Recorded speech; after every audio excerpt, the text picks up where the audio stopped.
Nosotros estamos, ¿verdad?, cursando a través de una serie, como ya el pastor Joel aludió, sobre el carácter de Cristo, y hemos hablado de diferentes atributos de la persona de nuestro Dios, del carácter de nuestro Dios. Y yo diría que de todos los atributos que hasta ahora hemos estado revisando, algunos de ellos en mi estudio de los mismos produjeron en mí un sentido profundo de reverencia y gozo en otros casos y de asombro, pero este atributo que vamos a estar definiendo y vamos a estar exponiendo hoy me llevó a llenar mis ojos de lágrimas cada día de la semana al contemplar en mi mente y rumiar en mi mente, como volvió a ocurrir mientras cantábamos, el amor de Dios en Cristo Jesús en la cruz por nosotros los pecadores. Yo creo que hemos oído tanto de eso que nosotros no tenemos idea. Y quizás aún después de una semana de rumiarlo y aún de llorar en mi interior, yo no creo que todavía tengo idea. Eso es una imposibilidad, el poder concebir el amor de Dios en Cristo Jesús. En el día de hoy nosotros vamos a iniciar como una miniserie dentro de la serie, porque vamos a estar hablando por varios domingos acerca de varios atributos que pudiéramos ubicar bajo la sombrilla que yo voy a llamar la bondad de Dios. Y la bondad de Dios pudiera ser definida como esa disposición natural que Dios tiene, escucha, de comportarse de manera benevolente hacia sus criaturas, independientemente de que crean en Él o no. Esa es la inclinación natural de Dios, es a la benevolencia hacia la raza humana, independientemente de si crean en Él o no crean. Y yo creo que veremos eso a lo largo del camino. Cada vez que nosotros vemos en la historia redentora que Dios ha llegado a aplicar su justicia, tú puedes garantizar, tú puedes asegurar con la boca grande que Dios ha gastado una enorme cantidad de tiempo soportando el pecado de los hombres, aplicando su misericordia, aplicando su paciencia, y que luego de ver cómo el ser humano se ha burlado entonces de su misericordia, de su bondad, de su paciencia, no le ha quedado ningún otro recurso que no sea la aplicación de su justicia, que en ocasiones puede ser tan severa como la de enviar a su propio pueblo al exilio. Escucha esto, puede ser tan severa como enviar a su propio hijo a la cruz, o tan severa y dolorosa como enviar a los pecadores no arrepentidos a un infierno por la eternidad. Miqueas 7:18 nos dice algo acerca de cómo Dios se deleita, presta atención a eso, se deleita en la misericordia. Tú y yo no nos deleitamos en misericordia. Nosotros la aplicamos. No sé si lo hacemos siempre, ni siquiera. Dios se goza en ser misericordioso. Pero tú no lees una sola vez en toda la narración de la historia redentora que Dios se deleita en hacer justicia, que Dios se deleita en su ira.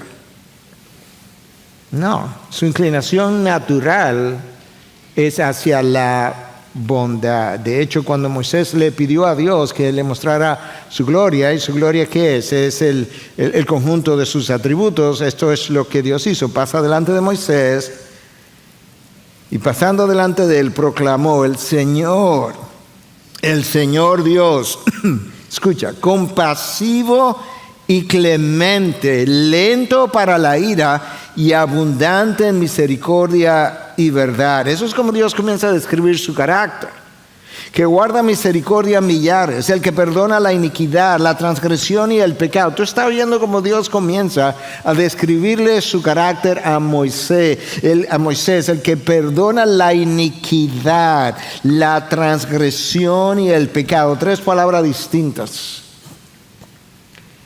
Y obviamente que no tendrá por inocente al culpable, que castiga la iniquidad de los padres sobre los hijos y sobre los hijos de los hijos, hasta la 3ª y 4ª generación. Sí, pero al final de lo que yo dije primero, y gasté más tinta describiendo mi carácter compasivo, clemente, lento para la ira, abundante misericordia, que guarda misericordia a millares para perdonar su iniquidad. Esa es la bondad de Dios. Eso es la esencia del carácter de Dios. Y decía que en los próximos domingos estaremos cubriendo varios de los atributos que forman parte de esa bondad. Y bajo esa sombrilla estaría su amor, su gracia, su misericordia, su paciencia, su fidelidad. Nos quedan por lo menos 5 domingos más de ver la bondad de Dios desempacada de diferentes maneras. Uno de los grandes teólogos del pasado, Terentien, dice que la misericordia es la bondad de Dios expresada hacia aquellos que están sufriendo. Que la gracia es la bondad de Dios expresada hacia aquellos que son indignos de recibirla.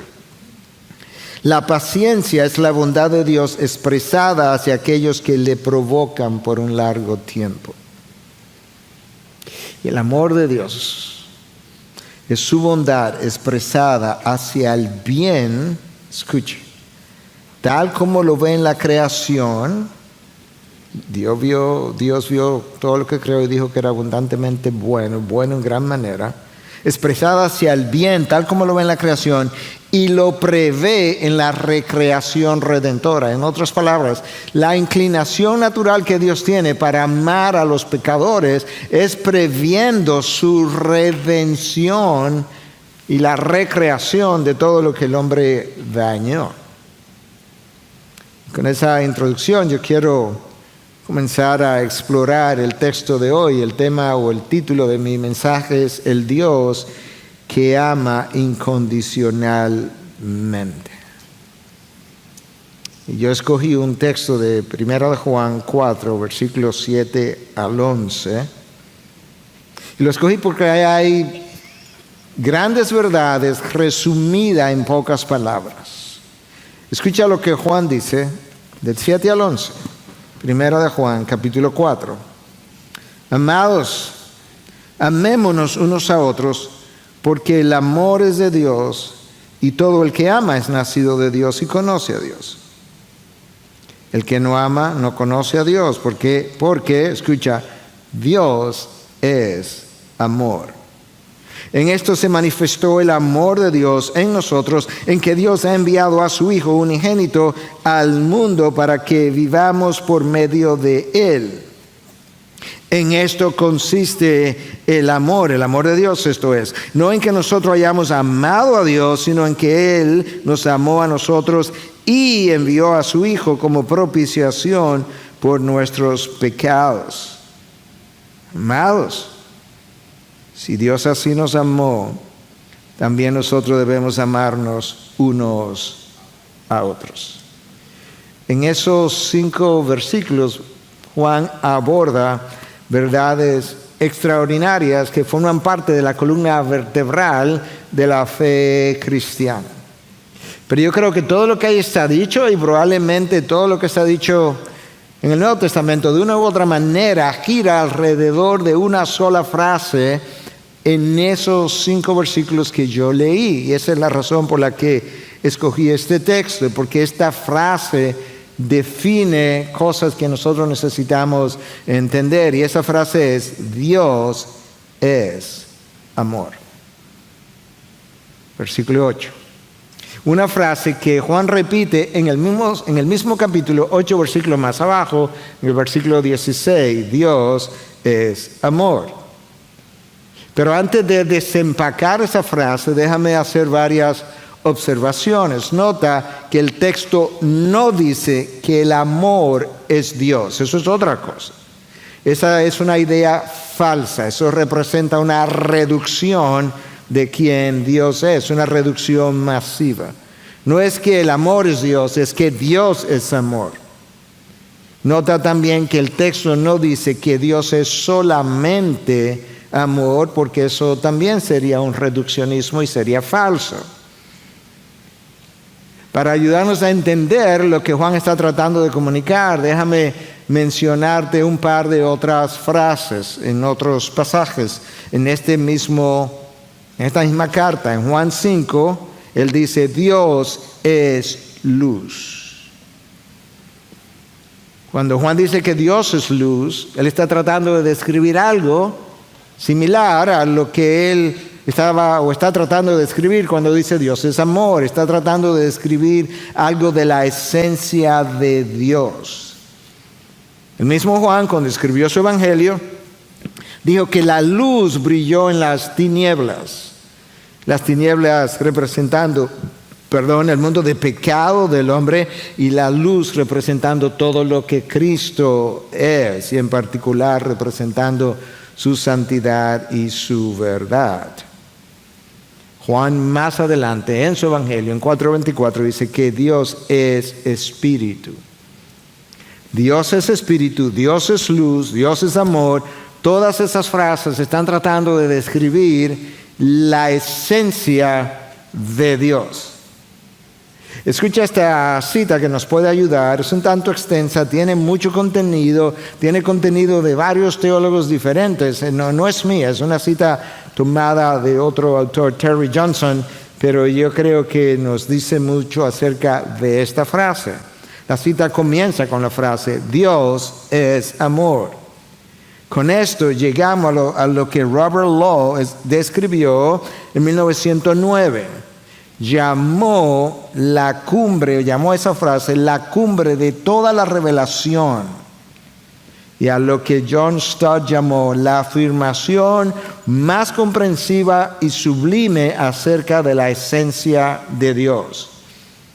Continúa la cita. Juan no dice que Dios es amoroso.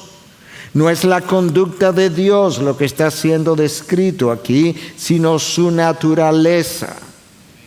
Dios es amor en su ser más íntimo.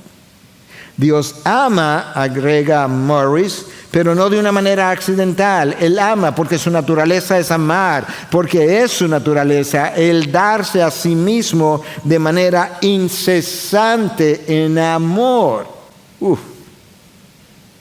Todo amor es de Dios. 1 Juan 4:7. Él es el origen y la fuente del amor. Aquí está el resplandor principal de la gloria oculta de la naturaleza divina, dijo J.W. Alexander. Aquí está la verdad central del cristianismo. Dios es la fuente del amor, dice Juan Calvino. La naturaleza de Dios, su ser, su carácter, su esencia es amor. Con razón dice el apóstol Pablo que el amor de Dios me constriñe, me obliga, me fuerza a vivir solo para Él y su causa. Cuando Juan dice que Dios es amor, me está dejando ver que no hay nada que Dios haya hecho o vaya a hacer que no esté balanceado o filtrado a través de su amor, porque eso es lo que Él es todo el tiempo. Eso es su disposición incesante, acabamos de leer. Tanto es así que el autor de Hebreos en 12:6 nos deja ver que aún la disciplina de Dios, que ya estamos llegando a lo que pudiera ser severo en el carácter de Dios, que aún la disciplina de Dios es una expresión de su amor. ¿Por qué? Porque el Señor al que ama disciplina. Al que ama disciplina. Y azota a todo el que recibe por hijo. Si el Señor nunca te ha disciplinado o nunca te disciplinará, no te ama. Eso es lo que Él está declarando.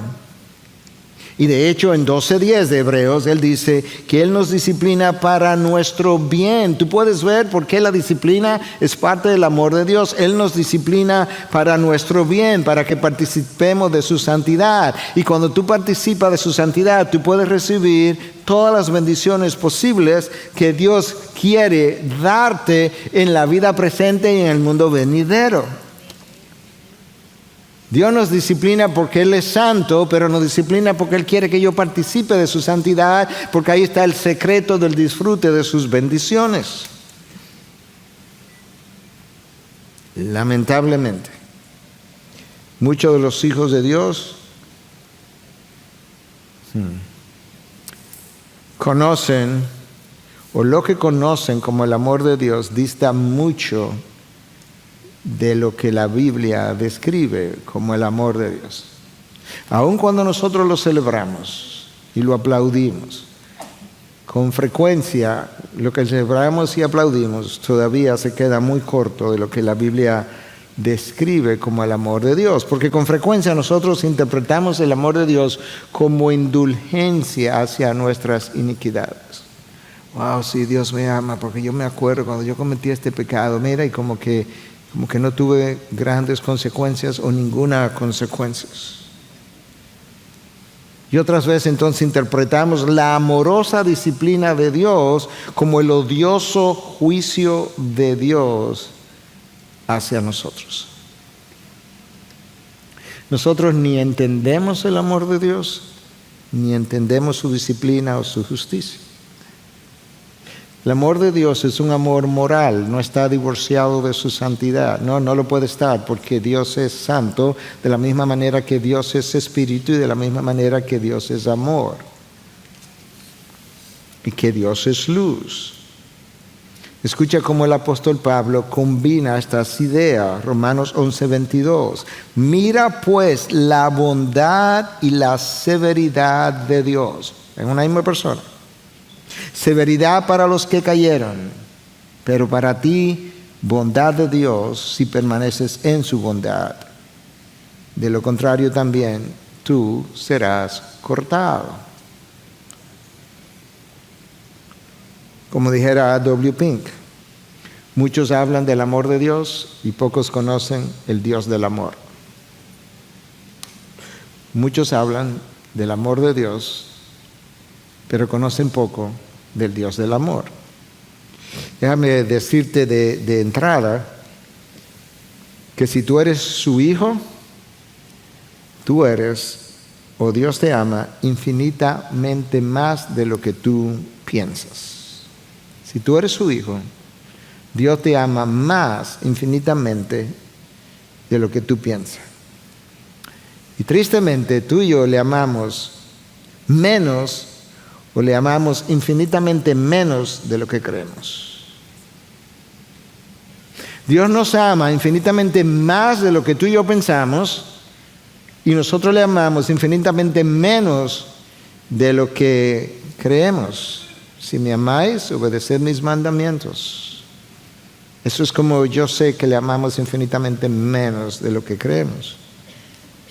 El apóstol Pablo estaba consciente de la incapacidad humana, unos más, unos menos, pero estaba consciente de la incapacidad humana de comprender lo infinito del amor de Dios. Y cuando le escribió a los Efesios, le deja saber que él estaba orando por ellos. Entre otras cosas, escucha, ¿para qué? Para que fueran capaces de comprender con todos los santos, o sea, que ahí me está incluyendo a mí, que ellos fueran capaces de comprender con todos los santos cuál es la anchura, la longitud, la altura, la profundidad, y de conocer el amor de Cristo que sobrepasa el conocimiento. Escucha a John Stott comentando sobre este pasaje. El amor de Dios es lo suficientemente ancho para alcanzar a toda la humanidad, lo suficientemente largo para durar hasta la eternidad, suficientemente profundo para alcanzar al pecador más depravado, y lo suficientemente alto para exaltar a ese pecador hasta los cielos. ¿Tú escuchas? El amor de Dios es lo suficientemente profundo para alcanzar al pecador más depravado y luego tomarlo, como el amor de Dios es lo suficientemente alto, lo es para exaltarlo hasta los cielos. El amor de Dios es incomprensible para nosotros. De hecho, ahí mismo Pablo dice que sobrepasa todo conocimiento. Está más allá de lo que la mente humana puede concebir, imaginar. Está más allá de lo que el lenguaje humano puede expresar. Quizá está más allá de lo que los ángeles incluso pudieran entender, porque Dios es infinito, y si Dios es infinito, así de infinito es su amor, y todos nosotros, criaturas, somos finitos. Nosotros tenemos dificultad para entender el amor de Dios, no solamente porque es un amor que escapa la mente finita del hombre, sino porque el único punto de referencia que nosotros tenemos es el amor que nosotros expresamos o sentimos. Ese es mi único punto de referencia. Pero déjame decirte algo, porque nosotros necesitamos entender algo del punto de referencia para entender algo mucho mejor del amor de Dios. Tú y yo no sabemos cuánto amamos, no importa a quién, hasta que la vida te aprieta. Cuando la vida apretó a Judas, no fue esto lo que yo compré, y lo vendió por 30 piezas de plata. Cuando la vida apretó a Pedro, quien dijo que iría con él hasta la muerte, negó a su mejor amigo 3 veces, la tercera maldijo incluso. Yo creo que estaba mostrando en su maldición, que estaba hastiado de que le volvieran a preguntarle que él era amigo de este hombre. Yo no soy amigo de ese hombre. Cuando la vida apretó a los 10 apóstoles, lo abandonaron y lo dejaron solo en la cruz, lo dejaron morir en soledad. Pero cuando la vida apretó a Cristo, Él, sabiendo que su hora había llegado, en Juan 13:1, dice que Cristo amó a sus amigos, a los suyos, hasta el fin. Hasta el fin de sus emociones, hasta el fin de sus fracasos, hasta el fin de sus tropiezos. Y cuando la vida volvió a apretar a Cristo contra el madero, con 3 clavos, traspasado, Él abrió su boca y dijo: Padre, perdónalos porque no saben lo que hacen. Tú no sabes cuánto alguien ama, cuánto tú amas, hasta que la vida no te apriete. Y la vida no nos ha apretado a ninguno de nosotros, créeme, no de esta manera. Nuestro amor es interesado en la mayoría de los casos. Nosotros queremos con frecuencia algo de alguien. Y con frecuencia expresamos la mayor pasión de amor en el amor eros, el amor erótico. Y confundimos la pasión del eros con la entrega del amor ágape. El eros quiere algo de alguien. El amor ágape no quiere nada de nadie, quiere entregarle algo a alguien. Esa es la razón por la que Juan dice en el texto de hoy: en esto se manifestó el amor de Dios. El amor ágape quiere entregarle algo a alguien. Escucha ahora: en esto se manifestó el amor de Dios en nosotros, en que Dios ha enviado a su Hijo, está entregando algo a alguien, ha enviado a su Hijo unigénito al mundo para que vivamos por medio de Él. En esto consiste el amor, no en que nosotros hayamos amado a Dios, sino en que Él nos amó a nosotros y otra vez, y envió a su Hijo entregando algo a alguien como propiciación por nuestros pecados. De acuerdo a este texto, la mayor manifestación del amor de Dios es el envío de su Hijo. Dios no simplemente nos envió a su Hijo, nos envió a su único Hijo.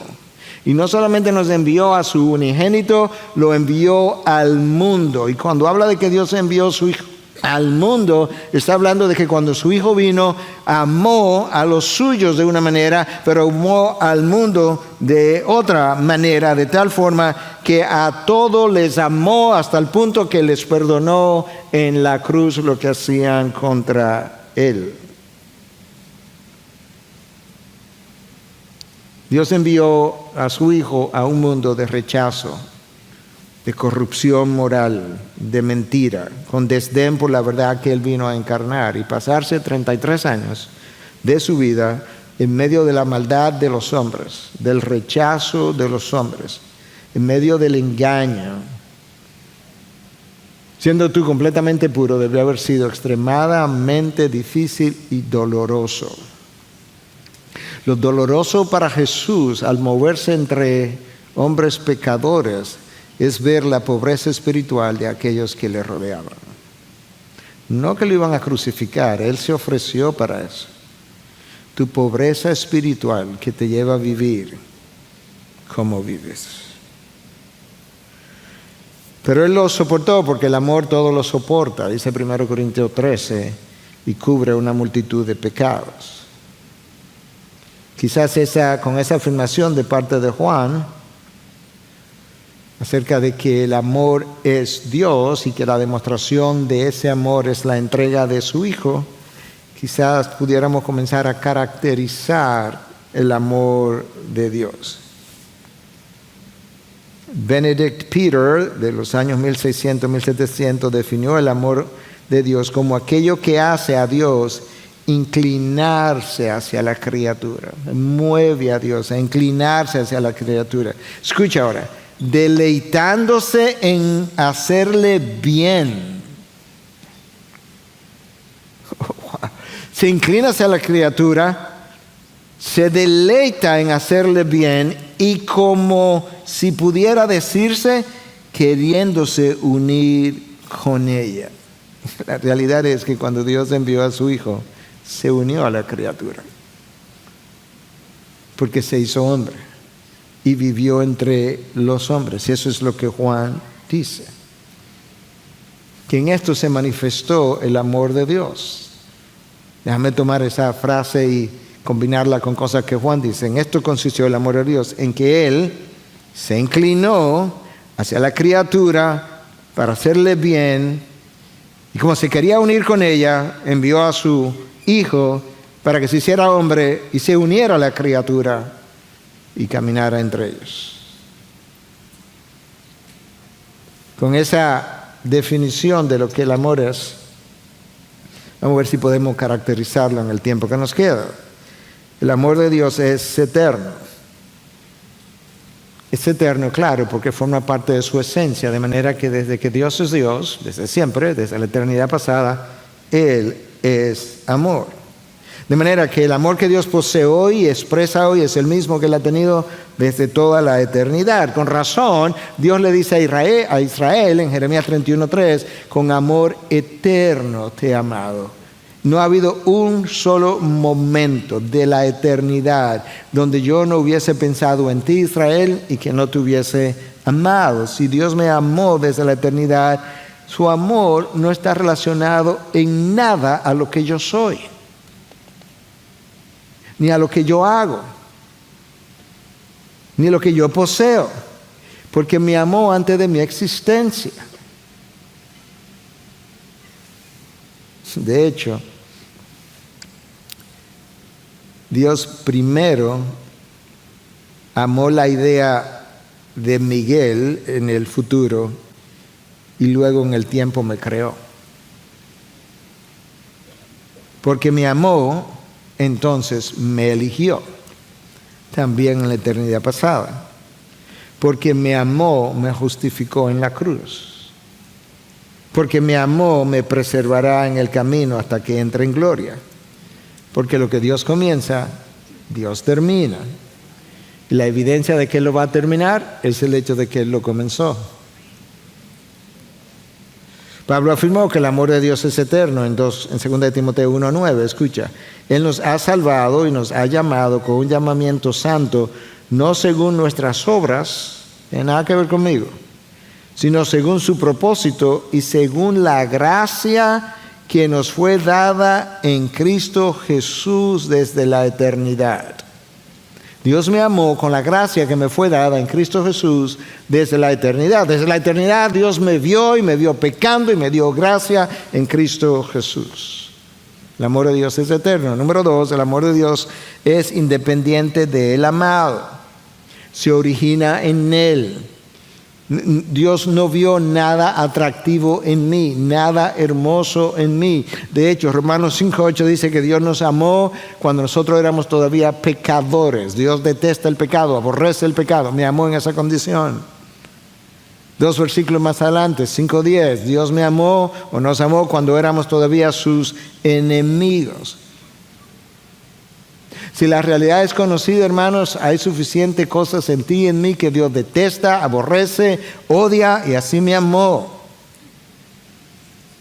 El amor, pero como yo no soy quien genera el amor de Dios, Él me sigue amando. No porque Él celebra lo malo en mí, sino porque Él ama y se deleita en la idea, en lo que Él puede llegar a hacer de mí, creando la imagen de Cristo perfectamente en el tiempo y al entrar en gloria, completando el trabajo. La razón por la que Dios te creó en el primer lugar es para darte la imagen de Cristo en el segundo lugar. Dios ama lo que yo llegaré a hacer y por eso comienza amándome, aún como yo soy. Escucha lo que Juan dice en el versículo 10. En esto consiste el amor, no en que nosotros hayamos amado a Dios. No fue eso. Tiene nada que ver contigo. Sino en que Él nos amó a nosotros y envió a su Hijo como propiciación por nuestros pecados. Y Juan completa la idea ahí mismo, en el capítulo 4, pero ya en el versículo 19, diciendo que nosotros amamos porque Él nos amó primero. Nuestra capacidad para amar a quien sea, a cualquier nivel, tiene que ver con el hecho de que Dios nos amó primero. Él es la fuente del amor. Esta ilustración nos puede ayudar algo. Cuando tú piensas en una madre que desea tener un hijo, ella comienza a amar la realidad del hijo antes de embarazarse, ¿o no? Cuando una madre quiere un hijo, no cuando una madre, bueno, sí, cuando llegue no importa, no, cuando una madre quiere un hijo, comienza a amar la realidad posible antes de embarazarse y luego de embarazarse el amor sigue creciendo hasta el final. Yo creo que la ilustración es buena, pero se queda muy corta. La razón por la que se queda corta es porque esa madre es un ser humano y tiene necesidades afectivas. Ella quiere dar de sí a su hijo, pero al mismo tiempo su hijo llena necesidades en ella. Yo no lleno necesidades en Dios. Dios no tiene necesidad. Dios no tiene necesidad de crearme para sentirse acompañado. Dios tenía un deseo de dar a aquellos que todavía no eran parte de lo que Él es y se deleita en la idea de ver a criaturas salidas de Él, que luzcan como Él, disfrutando la eternidad con Él. El amor, el verdadero amor solo quiere dar a alguien para enriquecer su alma, dejando algo de Dios en él o en ella. Yo no sé cómo llamar a lo otro, pero mucho de lo que nosotros decimos que es amor es un deseo de quitarle algo a alguien que llena una necesidad en mí. Número 3, el amor de Dios es sacrificial. El Padre nos dio a su Hijo y su Hijo nos dio su vida. Su Hijo se despojó a sí mismo, dejó la gloria, dejó los privilegios, dejó el amor del Padre. Padre, ya regreso a ti, devuélveme ahora la gloria que compartía contigo, para compartir el amor que tú me has tenido desde antes, desde la eternidad. Dejó a un lado el deleite de la presencia de su Padre y vino y se humilló hasta lo sumo y sufrió la vergüenza, la burla de los hombres. Porque amar es estar dispuesto a pagar las consecuencias del pecado de otro. Por eso Dios lo envió como propiciación para el perdón de nuestros pecados. Él pagó nuestros pecados. Cuando pagó nuestros pecados, aplacó la ira de Dios contra nosotros. Dios nos salva de nosotros mismos. Por otro lado, Dios nos salva de su ira. Y Dios nos salva de su ira, pero nos salva para Él, por medio de su Hijo, quien sí sufrió la ira. ¿Tú estás entendiendo? Que yo estoy tan corrompido en mi interior que Dios tiene que salvarme de mí. La sociedad no es mi problema, el otro no es mi problema, yo soy mi problema. Y Dios tiene que salvarme de mí. Y sabes que tiene que continuar salvándome de mí hasta que entre en gloria, porque si no me pierdo. Y me salva de su ira, pero me salva para Él. 2 veces en 2 versículos, en el texto que leímos de 1 Juan 4, del 7 al 11, 2 veces Dios dice, o el texto dice que Dios muestra su amor en que Dios envió a su Hijo. Lo dice el versículo 9, que Dios envió a su unigénito. Lo dice el versículo 10, que envió a su Hijo como propiciación. Bien dice John Stott, que mientras el origen del amor está en la misma esencia de Dios, el origen, la manifestación de ese amor es la venida de Cristo. El origen está en su esencia, la manifestación es la venida de Cristo. Nada, absolutamente nada ha mostrado el amor de Cristo más que la encarnación de Dios, la encarnación de la segunda persona de la Trinidad. Y nada ha mostrado el amor de esa segunda persona de la Trinidad hacia nosotros que su disposición de ser tratado cruelmente como un vil pecador o criminal para que el culpable fuera dejado en libertad. Nada va a mostrar el amor de Dios más que lo que yo acabo de describir. Por tanto, Dios inspiró a Juan 3:16, tanto amó Dios al mundo que dio. Hermano, Dios no solamente prometió, Dios no solamente habló, Dios actuó. Y cuando actuó, envió a su único Hijo, the monogenes en el original. La nueva traducción viviente dice, the one and only Son, el único, es el único, es el Hijo y el único Hijo. Como Él le pidió a Abraham que hiciera, como tratando de ilustrar algo a nivel humano de lo que implicaba hacer esto. Filipenses 2 nos dice que Él se humilló hacia lo sumo, pero nosotros no tenemos idea de lo que implicó la humillación de Cristo. El rechazo de los hombres, la calumnia de las autoridades, el desdén de los líderes religiosos, la burla de sus verdugos y el abandono de aquellos por los que Él murió. El abandono de aquellos por los que Él murió. El abandono de aquellos a quienes Él les dijo, ya yo no le llamo siervos, sino amigos, que dijeron, tú no eres mi amigo. Creíamos que teníamos una amistad contigo. ¿A ese precio? No. Tú sabes que el amor tiene la capacidad de generar rechazo en el otro. Eso es increíble. El amor tiene la capacidad de generar rechazo en el otro. Ayer escuchaba, una vez más, lo he escuchado múltiples veces, a una madre diciendo, ¿tú crees que los hijos aprecian realmente lo que los padres hacen por ellos?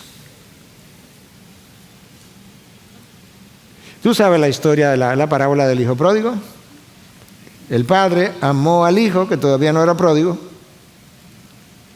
y el hijo rechazó el amor del padre. El amor tiene la capacidad de causar rechazo en el otro. ¿Sabes por qué? Porque el amado no quiere lo que el dador o el amante quiere darle. Cuando eso que quiere darle es incondicional y no se adapta a la forma de sus condiciones para él sentirse amado. Nosotros deseamos que el dador nos dé lo que nosotros queremos. Y aun si lo que queremos nos hunde en el fango, como lo hicieron Adán y Eva, como lo hizo el hijo pródigo, como muestra Gomer, la esposa de Oseas, el profeta, que la sacó del fango para darle de su amor, y ella prefirió el fango y volvió a la prostitución. Con lo cual Dios ilustraba que eso era exactamente lo que el pueblo de Dios, el pueblo de Israel, el pueblo de Dios había hecho con él. Número 4, el amor de Dios es general, porque Dios no solamente ama, sino que Él es amor.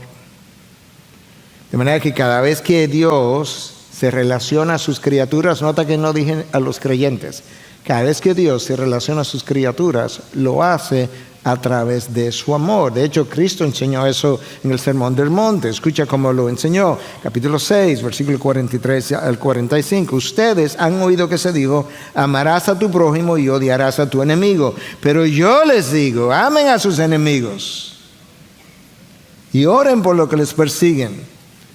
¿Para qué? Escucha. Para que ustedes sean hijos de su Padre que está en los cielos. Para que sean como mi Padre, que ama a sus enemigos, porque Él hace salir su sol sobre malos y buenos y llover sobre justos e injustos. El amor de Dios es general. Tanto amó Dios al mundo que dio a su Hijo unigénito. No simplemente tanto amó Dios a sus elegidos. No, al mundo entero. ¿Tú recuerdas la historia? Para que puedas ver que Dios ha amado al creyente y al no creyente de forma distinta, pero los ha amado. Cuando el joven rico se acercó buscando la vida eterna y Cristo le dice, bueno, cumple con los mandamientos, y dice, no, ya yo lo cumplí con todos. Ya eso era suficiente para condenarlo. Y dice, ve, si tú realmente quieres la vida eterna, ve y vende lo que tienes, te repartes solo a los pobres. Y el joven rico se fue muy triste. ¿Tú has prestado atención a lo que el texto de Marcos dice en 10, 20 y 21? Que Jesús le amó. Jesús amó al joven rico que lo rechazó.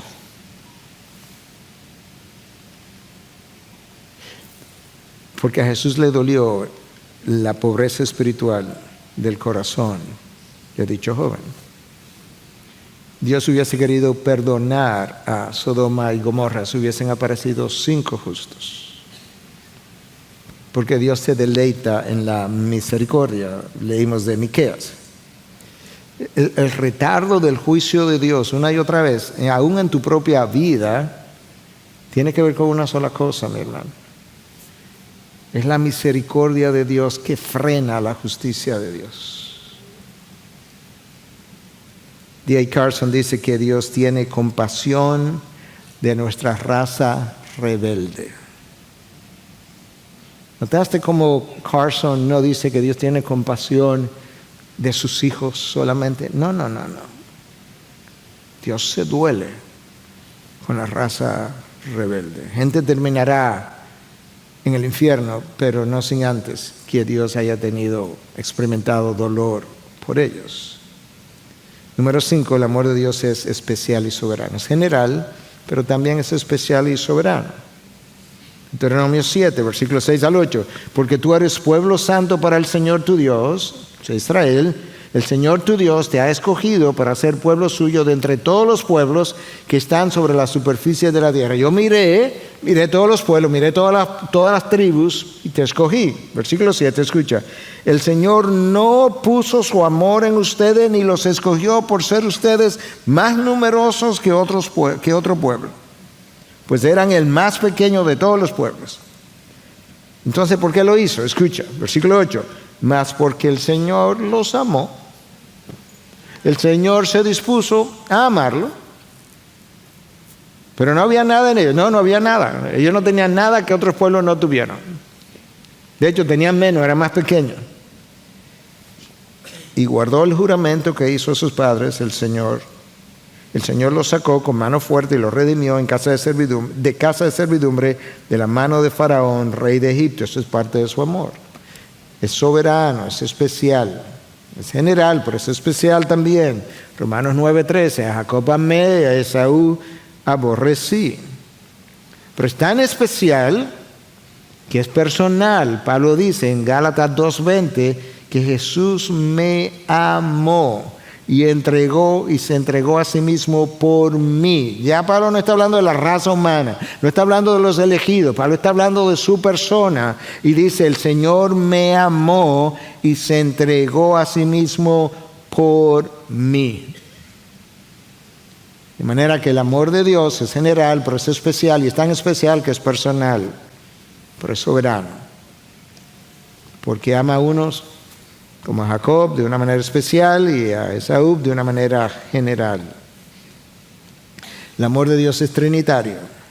Cada miembro de la Trinidad nos ha amado. No hay duda de eso. El Padre nos eligió en la eternidad pasada, planificó. El Hijo nos justificó en la cruz. El Espíritu nos dio vida cuando nacimos de nuevo, nos trajo a salvación. Y en el presente el Espíritu nos preserva a lo largo de todo el camino. Pero el amor de Dios también no solamente es trinitario, es intertrinitario. La palabra de Dios habla de cómo el Padre amó a su Hijo desde la eternidad. El Hijo, cuando vino, reveló cómo Él amó, continuará amando a su Padre. Y el Espíritu de Dios participa y disfruta de este amor intertrinitario, porque cuando Cristo se va, Él es enviado por el Padre y el Hijo, y Él viene voluntariamente a hacer precisamente la tarea que se le había encomendado. Es un amor trinitario e intertrinitario. El amor de Dios es transformador. El amor de Dios te transforma si lo experimentas. El mejor testigo de eso es el apóstol Pablo. Estando convencido de esto, de que uno murió por todos y por tanto todos murieron. En el mismo texto Pablo dice, el amor de Cristo nos constriñe, me obliga, me deja sin opción. Hermano, no es que yo tengo varias opciones y luego de tenerlas las consideré todo, dije, bueno, esto yo creo vivir así, vivir para Cristo, y que para mí el vivir sea Cristo y el morir ganancia, vivir de esa manera, después de todo, cuando lo pensé bien y lo sopesé, era la mejor opción. No. Es que después que yo pensé en el amor de Cristo y lo pude rumiar, yo me sentí obligado, tanto a bárbaros como a griegos, como a judíos, y estoy obligado con todos. Cuando lo entendí, el amor de Cristo, amor de Dios, la misma cosa, de Cristo, de Dios, es transformador. Escucha cómo este teólogo del siglo XVIII, Bengel, lo puso. Escucha cómo se da mi transformación. En mi estado de incredulidad no tenía ni amor ni temor de Dios. Luego pasé a tener temor sin amor. Luego llegué a experimentar amor y temor, hasta que finalmente puedo experimentar amor sin temor. El perfecto amor echa fuera todo temor, hasta que finalmente, cuando estoy maduro, cuando entiendo la cruz, yo puedo experimentar amor sin temor. Déjame desempacar eso un poco mejor. Como incrédulo, ignorábamos a Dios. Por tanto, como ignorábamos a Dios, vivíamos como ateos prácticos, aun si creyéramos de manera general que existía un Dios. Por tanto, a Dios ni le amábamos ni le temíamos. Como dirían en inglés, who cares? ¿A quién le importa? Cuando creí, comencé a temer su disciplina, sus consecuencias, pero no disfrutaba de su amor. Tenía temor, pero no tenía la experiencia del amor. al comenzar a crecer en la fe, comencé a experimentar su amor, pero todavía siendo muy temeroso de su justicia. Sí, porque sabes que como no soy maduro, con frecuencia vivo en desobediencia. Y mi desobediencia me hace temer su disciplina. Y con razón. Pero cuando tú tienes una vida caracterizada por la obediencia, entonces tú comienzas a sentirte más cerca de Dios, aunque Dios ha estado igual de cerca, comienzas a sentirte más cerca de Dios, ahí tú experimentas el perfecto amor de Dios, y el perfecto amor de Dios echa fuera todo temor. Wow. Cuando estamos en desobediencias, o cuando estamos en desobediencia, no, Dios no nos ama menos. No, Él no nos ama menos. Su amor es inmutable, al igual que todos sus atributos. Pero esto es como se da en la práctica, porque es que yo concluyo frecuentemente y siento que Dios me ama menos en la desobediencia. En la obediencia yo logro experimentar el amor de Dios de una manera cercana, y mi estado de obediencia permite que Dios derrame sobre mi vida tantas bendiciones como yo pueda manejar. Porque hasta eso Dios tiene que sopesar.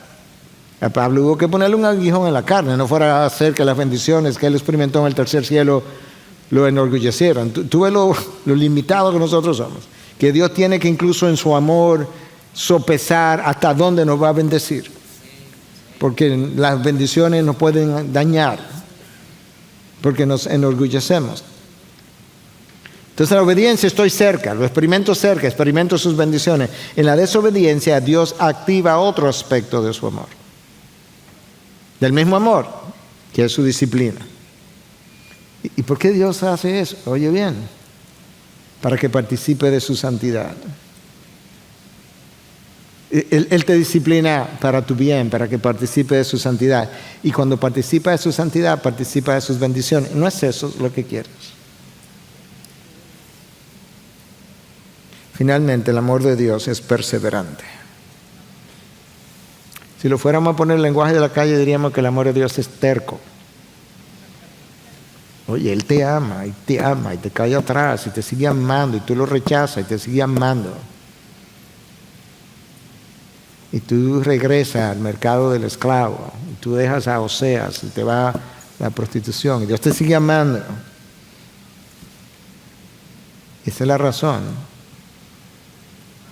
por la que hablamos de la fidelidad de Dios. El amor de Dios, que comenzó en la eternidad sin tener que ver nada conmigo, continuará. En la eternidad pasada continuará hasta la eternidad futura. Por eso que el apóstol Pablo escribe y concluye la carta de Romanos, capítulo 8, versículo 37 al 39. Pero en todas estas cosas somos más que vencedores por medio de aquel que nos amó. La victoria mía tiene que ver con el hecho de que aquel nos amó, porque estoy convencido de que ni la muerte, ni la vida, ni ángeles, ni principados, ni lo presente, ni lo porvenir, ni los poderes, ni lo alto, ni lo profundo, ni ninguna otra cosa creada nos podrá separar del amor de Dios que es en Cristo Jesús, Señor nuestro. No nos podrá separar. Nos amó en la eternidad pasada, antes de yo ser, y luego nos amó cuando ya yo era su enemigo, cuando no quería saber de Él, cuando yo era un pecador. Me amó y me dio a su Hijo y me limpió y me justificó en la cruz y me preservó. Continuará hasta el final amándome de la misma manera que amó a los suyos en el aposento alto hasta el fin. Amará al resto de los suyos hasta el fin también. El amor de Dios es perseverante. El amor de Dios no te abandonará. Tú y yo somos los que tendemos a abandonar a Dios, pero Dios continúa llamándote. Y si Dios tiene que ejercer su disciplina para alarte de regreso a Él, lo hará, pero lo hace porque te quiere cerca y no lejos. Lo hace porque no te quiere a ti destruyéndote a ti mismo, destruyendo tu vida o destruyendo la vida de otros. Quiere construir tu vida, reparar tu vida, redimir tu vida, bendecir tu vida. Ese es el amor de Dios. El amor que nos constriñe, que nos obliga. Y ese es el amor que tú y yo necesitamos conocer. Padre, gracias. Gracias porque ciertamente Tu amor se escribe C-R-I-S-T-O, Cristo. Esa es la manifestación de tu amor. Esa es la definición de tu amor. Gracias por darlo. Cristo, gracias por dar tu vida. Señor, gracias por dejarnos ver de qué manera es que se supone que yo ame. Dando. La persona que yo más debo amar es a ti. La manera de amarte hasta el fin, como tú nos has amado, es dándote toda mi vida, entregándote mi mente, mi corazón, mi voluntad, todo lo que puedo, todo lo que soy, todo lo que tengo. Gracias por tu paciencia. Gracias por tu tolerancia. Gracias por amarme aun cuando yo he malentendido tu amor, y gracias por amarme cuando tu amor incluso ha causado rechazo en mí, porque no me has dado lo que yo quería. Pero yo te pido, Señor, que en este día tú nos permitas salir de aquí rumiando, pensando en lo inmenso de tu amor, y que estas canciones que estamos a punto de cantar nos ayuden a ver que ciertamente tú eres la fuente, el origen del amor, pero que al mismo tiempo es tu amor, la energía, la chispa, la manera como yo puedo día a día levantarme y vivir la vida otra vez, pensando en lo inmenso de tu gran amor. En Cristo Jesús. Amén. Amén. Gracias por acceder a este recurso. Espero que haya sido de gran bendición para tu vida.